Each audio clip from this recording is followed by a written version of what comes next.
এবার দেশের দিকে ধেয়ে আসছে প্রচণ্ড বজ্রবিদ্যুৎ সহ ঝড় বৃষ্টি। বেশ কিছুদিন ধরে দেশের দিকে কোনো ধরনের বৃষ্টির দেখা নেই। বৃষ্টির খুব প্রয়োজন, বৃষ্টির জন্য হাহাকার করতেছে দেশের মানুষজন।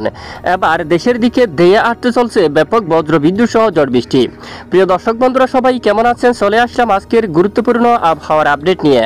আগামীকাল বৃহস্পতিবার 3 এপ্রিল আগামী 24 থেকে 48 ঘন্টায় রাজধানী ঢাকা বিভাগ থেকে শুরু করে দেশের উত্তরাঞ্চল, দেশের দক্ষিণাঞ্চল, ভারতের পশ্চিমবঙ্গ সহ উত্তরবঙ্গ, আসাম, ত্রিপুরা এবং বাংলাদেশের 64 জেলার মধ্যে কোন কোন জেলায় ঝড় বৃষ্টিপাতের সম্ভাবনা থাকবে তা জানিয়ে দেব। পাশাপাশি পরবর্তী 10 দিনের মধ্যে বেশিরভাগ এলাকায় ঝড় বৃষ্টিপাতের পূর্বাভাস দিচ্ছে আবহাওয়ার মডেল।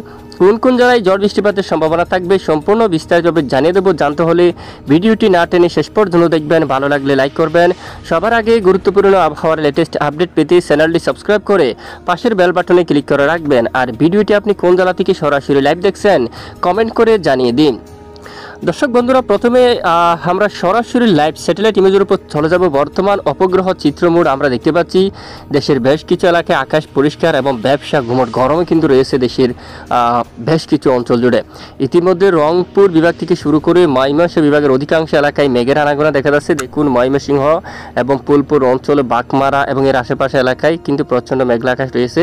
এবং এদিকে এই যে বিশেষ করে কিশোরগঞ্জ, কাতিয়াদি, নরসিংদী, ইটনা এখানে কিন্তু সামান্য মেঘের আনাগোনা রয়েছে। এছাড়া কাপাসিয়া, ঢাকা আকাশ পরিষ্কার, নাগারপুর, ফরিদপুর, পাবনা, সিরাজগঞ্জ সহ দেশের অধিকাংশ এলাকায় আকাশ পরিষ্কার। সিংড়া থেকে শুরু করে রাজশাহী এবং মোহনপুর, পুতিয়া এবং নন্দিনী গ্রাম, তারপর ত্রিশাল, এই সকল এলাকায় কিন্তু তারাস এবং এখানে বাঙ্গুড়া অঞ্চল, বেহারা এবং পাবনা সহ এখানে সকল জেলার আকাশ কিন্তু একেবারে পরিষ্কার রয়েছে। দেশের দক্ষিণাঞ্চল খুলনা, বরিশাল, চট্টগ্রাম বিভাগের সকল জেলার উপর আকাশ একেবারে পরিষ্কার রয়েছে। পাশাপাশি একেবারে বঙ্গোপসাগরের দিকেও কিন্তু একেবারে পরিষ্কার আকাশ রয়েছে, কোনো ধরনের উত্তাল পরিবেশ নাই। তো চলুন আমরা আগামীকালের আপডেট চলে যাব। এরপরে জানিয়ে দেবো কবে থেকে বা কোন কোন জেলায় বৃষ্টিপাতের সতর্কতা রয়েছে।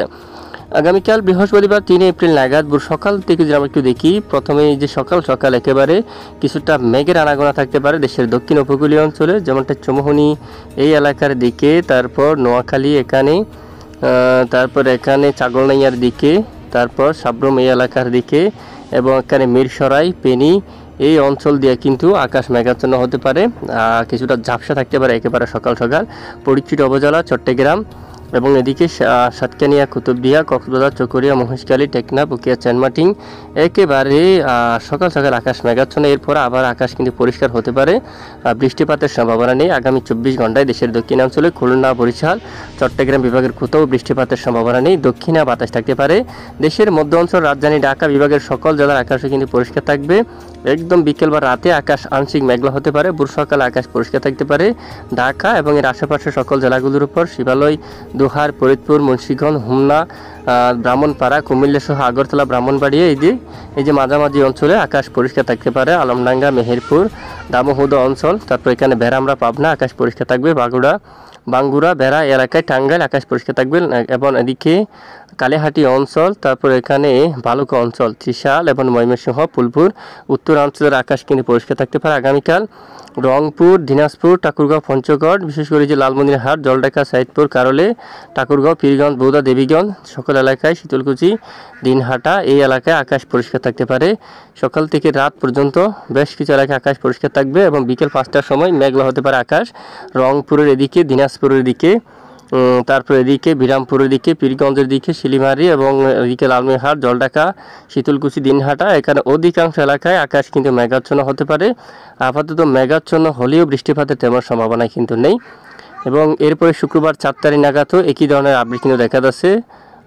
দোয়াক এলাকায় বিক্ষিপ্ত আংশিক বৃষ্টিপাতের সম্ভাবনা থাকতে পারে রাজশাহী অথবা এর আশেপাশে কিছু কিছু এলাকায়। এবং 5 তারিখ নাগাদ যদি আমরা একটু দেখি, দেশের দিকে বৃষ্টিপাতের সম্ভাবনা নেই। তবে একেবারে 6 তারিখ ঢুকতে রাতে সিলেট বিভাগের অনেক এলাকায়, বড়লেখার দিকে, কোলাউড়া, তারপর এদিকে বালাগঞ্জ এই এলাকায় বৃষ্টিপাতের সম্ভাবনা থাকবে। দেখুন, এখানে অনেক এলাকায় বজ্র বিদ্যুৎ সহ প্রচণ্ড আকারে বৃষ্টিপাতের সম্ভাবনা থাকবে, যেমনটা মৌলভীবাজার, তারপর লাখাই অঞ্চল, আগরতলা, হামবাসা, আইজাওয়াল, এখানে কোলাশিব এই এলাকার দিকে, ধর্মনগরের দিকে এবং কুমারঘাট এই এলাকায় কিন্তু ব্যাপক বজ্রসহ বৃষ্টিপাতের সম্ভাবনা থাকবে। আগামী 6 তারিখ নাগাদ আরও বৃষ্টিপাতের সম্ভাবনা দেখা যাচ্ছে। জগন্নাথপুর অঞ্চল, বিশ্বনাথ এই এলাকায় এখানে, তারপর পূর্বা এই এলাকায়, তারপর এখানে মূলত অধিকাংশ এলাকায় ছাতক বাজার, এই যে মাঝামাঝি জগন্নাথপুর সহ একেবারে সকল এলাকার দিকে কিন্তু ব্যাপক আকারে বজ্র বিদ্যুৎ সহ প্রচণ্ড আকারে বৃষ্টিপাতের সম্ভাবনা। পাশাপাশি রাজধানী ঢাকা বিভাগের দিকে কিন্তু বৃষ্টিপাতের সম্ভাবনা দেখা যাচ্ছে।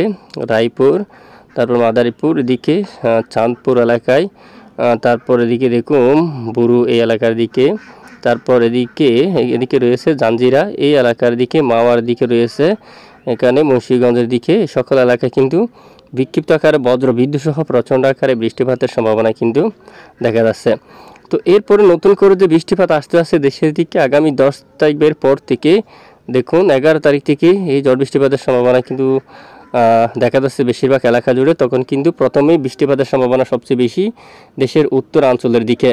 দেশের উত্তরের অধিকাংশ এলাকায় ব্যাপক ঝড় বৃষ্টিপাতের সম্ভাবনা থাকবে, যেমনটাই মৌলভীবাজারের দিকে, কামালগঞ্জের দিকে, ধর্মনগর, কুমারঘাট, খোয়াই এদিকে, হবিগঞ্জ বাংলাদেশের, তারপর নাসিরনগরের দিকে এবং লাখাই, তারপর অষ্টগ্রাম এই এলাকার দিকে, এই সকল এলাকা হবিগঞ্জ থেকে শুরু করে বানিয়াচং, নবীগঞ্জ এই সকল এলাকায়, ইটনার দিকে, নাগার, তারপর এদিকে দেখুন এদিকে মাগান এই এলাকায়, তারপর এখানে দেখুন হাবিবপুর, কারিমপুর, তারপর গোলাপজোড় এই এলাকায়, পেনারবাগ এবং চাতক বাজার, বিশনবাপুর, নেত্রীগুনা, এখানে দেখুন বাগমারা, অধিকাংশ এলাকায় ব্যাপক আকারে বজ্র বিদ্যুৎ সহ প্রচণ্ড আকারে ঝড় বৃষ্টিপাতের সম্ভাবনা থাকবে।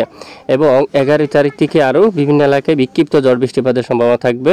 বজ্র সহ কালবৈশাখী কিছু কিছু এলাকায় শিলাবৃষ্টিও হওয়ার কিন্তু সম্ভাবনা থাকবে। তখন সিলেট বিভাগের এদিকে বৃষ্টির সম্ভাবনা একটু বেশি দেখা যাচ্ছে, বিশেষ করে মৌলভীবাজারের দিকে, বালাগঞ্জের দিকে, জগন্নাথপুর অথবা ফেনারবাগ, বিশনবাপুর সহ এখানে অধিকাংশ এলাকায় বৃষ্টির সম্ভাবনা অনেকটাই বেশি দেখা যাচ্ছে।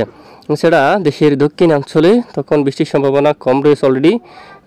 তার এই যে রবিবার 13 তারিখ নাগাদ বা ওই যে 10 থেকে 15 তারিখের ভেতর দক্ষিণেরও কিন্তু কিছু এলাকায় বৃষ্টিপাত শুরু হওয়ার সম্ভাবনা কিন্তু থাকবে। কালবৈশাখীর মতো করে বৃষ্টিপাত আসার সম্ভাবনা থাকবে। আগরতলা, আমবাসা, লাখাই, কাপাসিয়া, কিশোরগঞ্জ, মৌলভীবাজার এই সকল এলাকায় বৃষ্টির সম্ভাবনা থাকবে। ব্রাহ্মণবাড়িয়া সহ এই যে আশেপাশের সকল জেলাগুলোর উপর ব্যাপক আকারে বজ্র বিদ্যুৎ সহ বৃষ্টিপাতের সম্ভাবনা কিন্তু থাকবে। তো এই হচ্ছে মূলত পরের 10 দিনের বৃষ্টিপাতের আভাস। পরের 10 দিনের যে বৃষ্টির পরিমাণ মোট যদি আমরা একটু দেখি, দেখুন এখানে আমরা পরের যে 8 দিনের আপডেট রয়েছে সেই আপডেটটা যদি একটু দেখি, এখানে এই যে অনেক এলাকায় কিন্তু বৃষ্টিপাতের সম্ভাবনা দেখা যাচ্ছে। দেখুন এখানে ঢাকা বিভাগ থেকে শুরু করে আগরতলা, আমবাসা, তারপর লাখাই, মৌলভীবাজার সহ মাদান, কিশোরগঞ্জ, ময়মনসিংহ এবং দেখুন উত্তরের বেশিরভাগ এলাকায় বৃষ্টির সম্ভাবনা খুবই বেশি। তবে দেশের উত্তর পূর্ব ঢাকা বিভাগের পূর্ব দিকে, ব্রাহ্মণবাড়িয়া অথবা সিলেট বিভাগের এখানে পূর্ব দিকের এরিয়াগুলোর উপর ভারী বৃষ্টিপাতের সম্ভাবনা থাকবে। একবারে মাঝারি থেকে প্রচণ্ড আকারে ভারী বৃষ্টিপাতের সম্ভাবনা থাকবে। আর দিনের যে তাপমাত্রা সর্বোচ্চ 2 তারিখ বা 3 তারিখে যদি একটু দেখি, দেখুন 39 ডিগ্রি সেলসিয়াস তাপমাত্রা আরও কিন্তু বেড়ে যাচ্ছে। একেবারে গরমের মাত্রা খুবই বেশি, তীব্র ব্যবসা ঘুমট গরম রয়েছে, তীব্র তাপপ্রবাহ রয়েছে এখানে অনেক এলাকায়। কাপাসিয়া, ঢাকা, ধামরাই একেবারে 39 ডিগ্রিতে কিন্তু তাপমাত্রা কিন্তু গেছে। বাসটাইল প্রায় 38, নাগারপুর 38, শিবালয় 38, অনেকটাই গরম। দেখুন অলরেডি রমজান কিন্তু শেষ হয়ে গেছে, না হয়ে কিন্তু অনেকটাই কষ্টকর হয়ে যেত মানুষের জন্য। এদিকে সিলেট এবং ময়মনসিংহ এখানে কিন্তু 36-এর ঘরে কিন্তু থাকছে। রংপুরে 36-এর ঘরে তাপমাত্রা থাকছে। মাদার এবং মালদা একটু রাজশাহী পশ্চিমের যে এরিয়া এলাকাগুলোর উপর রয়েছে বর্ডার এলাকায়, এখানে প্রায় 38-এর ঘরে তাপমাত্রা অবস্থান করছে। পুরুষ অঞ্চল এবং ঘুমস্তাপুর, মালদা, এখানে দুলিয়ান সকল এলাকায় এখানে কিন্তু একেবারে 40 পর্যন্ত তাপমাত্রা কিন্তু অবস্থান করছে এবং গরম কিন্তু অনেকটা বেশি। পাবনা, শাইলকুপা, ফরিদপুর, যশোর, লোহাগাড়া, তারপর মাদারীপুর, বরিশাল, ফিরোজপুর, খুলনা, তারপর সাতক্ষীরা এখানে 35 বা 36 ডিগ্রি সেলসিয়াস তাপমাত্রা। তবে হাওয়ার দাপট কিন্তু অনেকটাই কম দেখা যাচ্ছে। উপকূলীয় এলাকায় ঘন্টায় 30 কিলোমিটার পর্যন্ত বা 25 কিলোমিটার পর্যন্ত দমকা হাওয়া কিন্তু বইতে পারে। বাকি এলাকায় বাতাসের গতিমাত্রা থাকতে পারে একেবারে স্বাভাবিক। এরই মাঝেও বেশ কিছু এলাকায় কিন্তু চরম সতর্কবার্তা রয়েছে। তবে ইতিমধ্যে আইএমডি আবহাওয়া অধিদপ্তর থেকে যদি আমরা একটু দেখি, ভারতের আইএমডি আবহাওয়া অধিদপ্তর থেকে এখানের জন্য তেমনভাবে সতর্কবার্তা কিন্তু দেওয়া হয়নি। তবে এই স্থানের জন্য কি একটু মনে হয় ভূমিকম্পের একটি কিন্তু আভাস কিন্তু উঠে ধরছে কেন অনেক এলাকায়। দেখুন তবে বৃষ্টিপাত বজ্রসহ সেরকম প্রচণ্ড আকারে বৃষ্টিপাতের তেমন সম্ভাবনা কিন্তু নেই। সেরকম কোনো ধরনের বৃষ্টিপাতের সম্ভাবনা কিন্তু তুলে ধরা হয়নি আইএমডি আবহাওয়া অধিদপ্তর থেকে। তবে আবহাওয়ার কি চরমভাবে সতর্কবার্তা, বিশেষ করে গরম কিন্তু বেশ কিছু অঞ্চল জুড়ে কিন্তু ছড়িয়ে পড়বে। বিশেষ করে আগামীকাল 3 তারিখ নাগাদ বৃহস্পতিবারও অনেক এলাকায় ব্যবসা ঘুমোর গরম বেশি থাকতে পারে। রাজধানী ঢাকার কাপাসিয়ায়, ধামরাই, তারপরে এদিকে নরসিংদী, হোমনায় সকল এলাকায় ব্যবসা গরম কিন্তু অনেকটা বেশি থাকবে।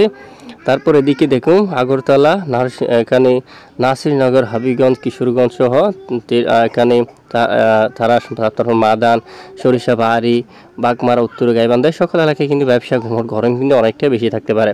এ হচ্ছে আজকের আবহাওয়ার আপডেট। এদিকে আমাদের সঙ্গে থাকার জন্য অসংখ্য ধন্যবাদ।